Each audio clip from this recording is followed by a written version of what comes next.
Hello guys, अभी जो हम डिस्कस करेंगे आपका वो क्लास 10th का चैप्टर 8 के बारे में डिस्कस करेंगे, जिसका नाम है इंट्रोडक्शन टू ट्रिग्नोमेट्री। तो पहले जो हम इस वीडियो में ट्रिग्नोमेट्री का बेसिक्स करेंगे, ठीक है।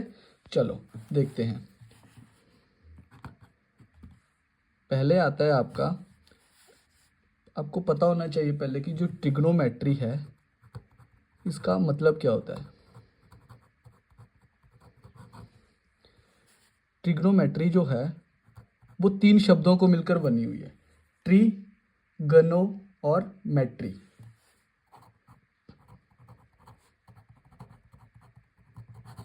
ट्री का मतलब होता है थ्री, गनो का मतलब होता है साइड्स या एंगल्स, एंड मेट्री का मतलब होता है मेजरमेंट। कहने का मतलब है कि 3 साइडों वाली एक ऐसी डायग्राम जिसके साइड्स या एंगल्स को क्या करना, मेजरमेंट करना उनकी, ठीक है जी। अच्छा, उसके बाद आपका आता है ये जो आपकी ट्रिग्नोमेट्री में जो डायग्राम बनती है हमेशा वो बनती है आपकी राइट एंगल ट्राइंगल। तो अभी हम डिस्कस करेंगे आपका राइट एंगल ट्राइंगल के बारे में। ऑलराइट, 2 प्रकार की राइट एंगल ट्राइंगल बनाता हूं मैं आपके सामने।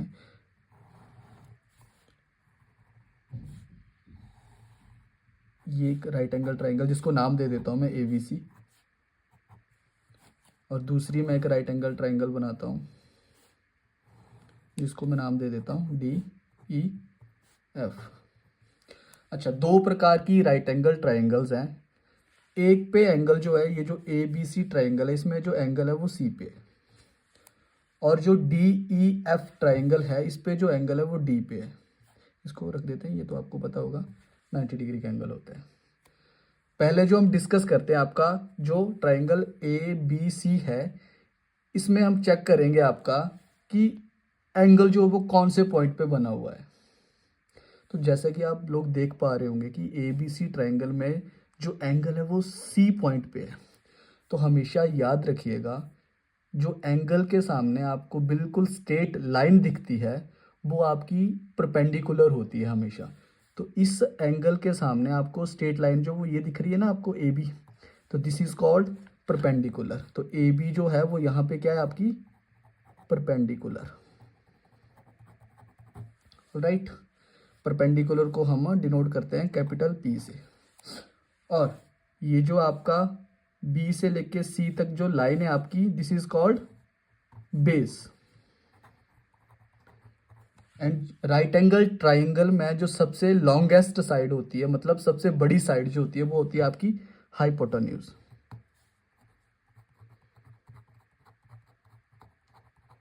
जिसको हम डिनोट करते हैं कैपिटल H से। और बेस को जो हम डिनोट करेंगे वो करेंगे आपका कैपिटल B से, ठीक है। चलो अब हम आते हैं आपका ये जो DEF राइट एंगल ट्राइंगल मैंने बनाई हुई है, इसमें एंगल जो है वो आपका D पॉइंट पे है।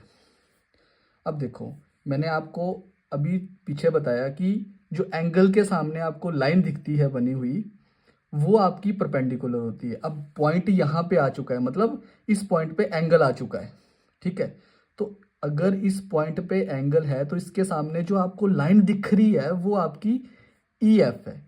तो इस वाली राइट एंगल ट्राइंगल में जो आपका परपेंडिकुलर हो गया है वो क्या हो गया आपका EF। तो ये आपका perpendicular,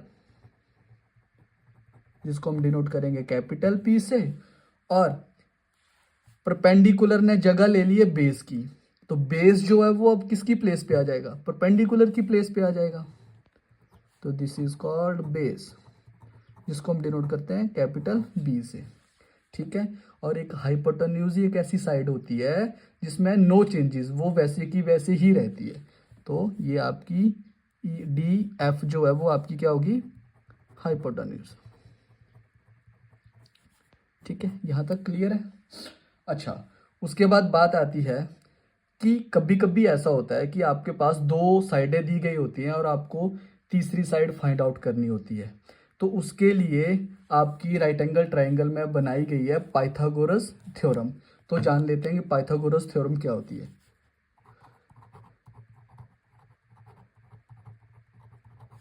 Pythagoras theorem, Pythagoras theorem जो होती है आपकी, वो होती है जो सबसे बड़ी साइड होती है हाइपोटेन्यूज, उसका स्क्वायर जो है, हाइपोटेन्यूज का स्क्वायर जो है वो बराबर होता है किसके, परपेंडिकुलर के स्क्वायर के बराबर प्लस बेस के स्क्वायर के बराबर। ठीक है, ये तो थी हाइपोटेन्यूज के स्क्वायर का फॉर्मूला, मतलब हाइपोटेन्यूज का स्क्वायर जो है वो बराबर होता है परपेंडिकुलर का स्क्वायर प्लस बेस का स्क्वायर। अगर आपको सीधा ही हाइपोटेन्यूज की वैल्यू निकालनी हो तो हाइपोटेन्यूज जो है वो आपका क्या हो जाएगा, जब स्क्वायर हटता है तो दूसरी साइड जाके क्या लग जाता है, अंडर रूट लग जाता है ना आपका, तो ये हो जाएगा परपेंडिकुलर का स्क्वायर प्लस बेस का स्क्वायर। अगर उसी तरह आप लोगों को क्या करना हो, यहां से मान लो आपको परपेंडिकुलर की वैल्यू निकालनी हो, तो परपेंडिकुलर क्या हो जाएगा, देखो ये जो बेस का स्क्वायर है ना, ये हाइपोटेन्यूज के स्क्वायर से दूसरी साइड जाएगा तो माइनस हो जाएगा। ठीक है जी, तो जो परपेंडिकुलर का स्क्वायर है वो यहाँ पे रह जाएगा, और ये जो बेस का स्क्वायर है ये हाइपोटेन्यूज से क्या हो जाएगा, माइनस हो जाएगा, क्योंकि इधर पॉजिटिव का साइन है उधर जाके वो नेगेटिव का हो जाएगा। तो हाइपोटेन्यूज का स्क्वायर माइनस बेस का स्क्वायर। अब हमें फिर से क्या करना है, परपेंडिकुलर की वैल्यू चाहिए ना, जब स्क्वायर लगा हो तो दूसरी साइड जाके क्या लग जाता है, अंडर रूट लग जाता है ना। तो परपेंडिकुलर की जो एक्चुअल में फॉर्मूला बना वो ये बना एच का स्क्वायर माइनस बी का स्क्वायर। अगर हमें फिर से बेस की वैल्यू निकालनी हो तो बेस का क्या फॉर्मूला बनता है, बेस का स्क्वायर बनेगा आपका हाइपोटेन्यूज का स्क्वायर माइनस परपेंडिकुलर का स्क्वायर। अब हमें फिर से बेस के स्क्वायर की वैल्यू थोड़ी ना चाहिए, हमें तो बेस की वैल्यू चाहिए ना, तो स्क्वायर हटता है तो दूसरी साइड जाके क्या लग जाता है, हाइपोटेन्यूज का स्क्वायर माइनस परपेंडिकुलर का स्क्वायर पूरे का अंडर रूट हो जाएगा। आई होप सो आपको यहां तक क्लियर हो चुका होगा। चलो अब हम डिस्कस करेंगे आपका जो ट्रिग्नोमेट्री के वेरिएबल्स होते हैं। तो ट्रिग्नोमेट्री में हमेशा 6 वेरिएबल होते हैं, देयर आर 6 वेरिएबल्स। कितने वेरिएबल्स होते हैं, 6 वेरिएबल्स। देयर आर, स्पेलिंग देख लीजिएगा, देयर आर 6 वेरिएबल्स। अच्छा, वो 6 वेरिएबल कौन कौन से होते हैं, फर्स्ट आ जाता है आपका साइन, सेकंड आ जाता है आपका कॉस, थर्ड आ जाता है आपका टेन, फोर्थ आ जाता है आपका कॉसिकेंट, फिफ्थ आ जाता है आपका सीकेंट, एंड सिक्स्थ आ जाता है आपका कॉट। ठीक है, अब इनके बीच में ना एक एंगल भी होता है जिसको हम मैक्सिमम टाइम्स थीटा से डिनोट करते हैं। किससे डिनोट करते हैं, थीटा से। तो थीटा को हम इन जो भी वेरिएबल्स हैं इनके साथ अटैच कर देते हैं, तो ये बन जाएगा sine theta, cos theta, tan theta, cosecant theta, secant theta and cot theta. अब बात आती है, ये जो sine cos tan cosecant secant and cot होता है ये आपके किसके बराबर होते हैं ये।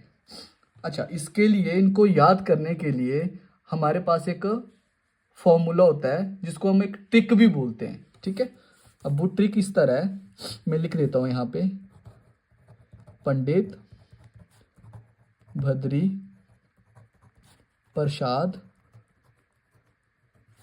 हर हर भोले।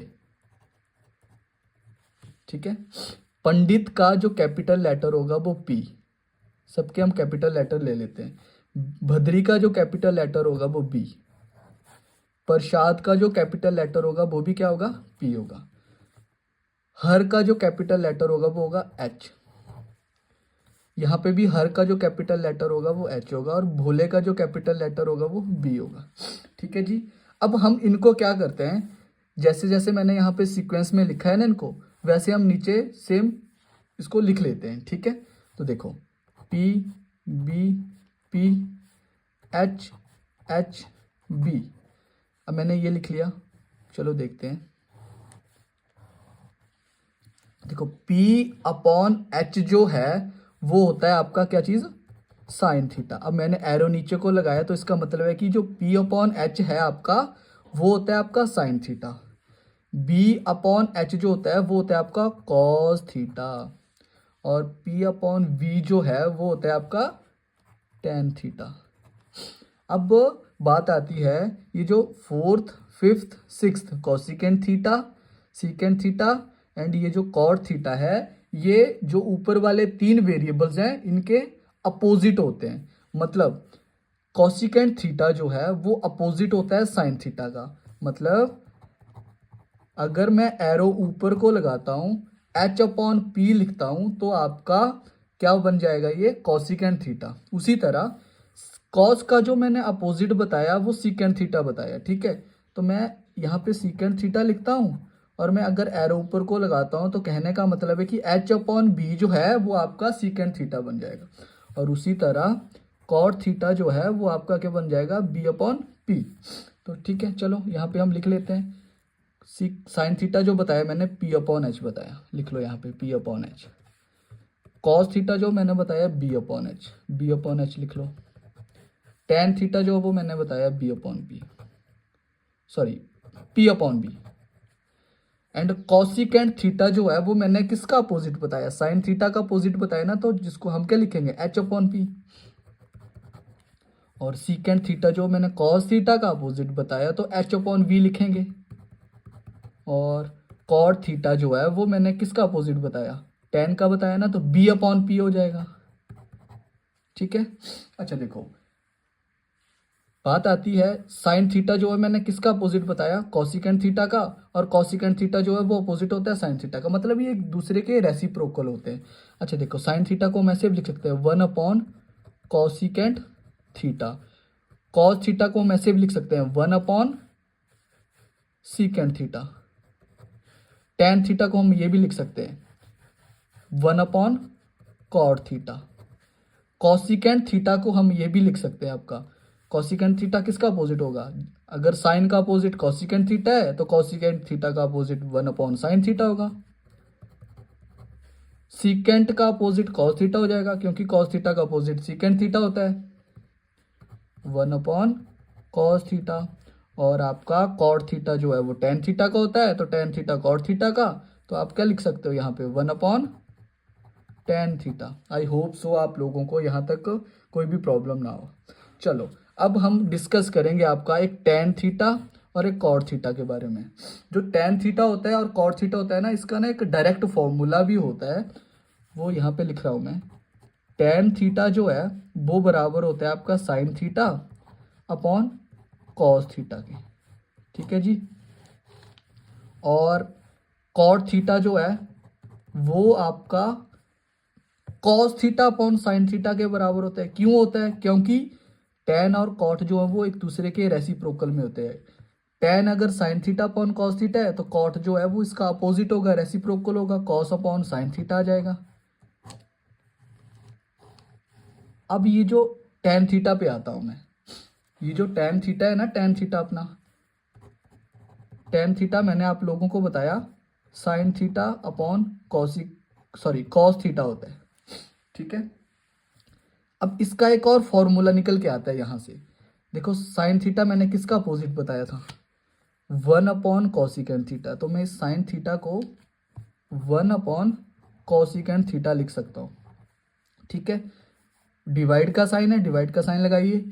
कॉस थीटा को मैं क्या लिख सकता हूँ, कॉस थीटा को लिख सकता हूँ मैं वन अपॉन सीकेंट थीटा, ठीक है। तो यहाँ पे कॉस थीटा को आप लिख सकते हो वन अपॉन सीकेंट थीटा।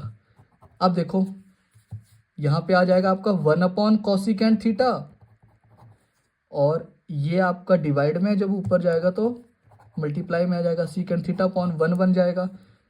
और इसको हम लिख सकते हैं, क्या लिख सकते हैं, सीकेंट थीटा अपॉन में कॉसिकेंट थीटा। तो यहाँ से आपका टेन थीटा का एक और फॉर्मूला निकल के आता है, जो कि है आपका सीकेंट थीटा अपॉन में कॉसिकेंट थीटा।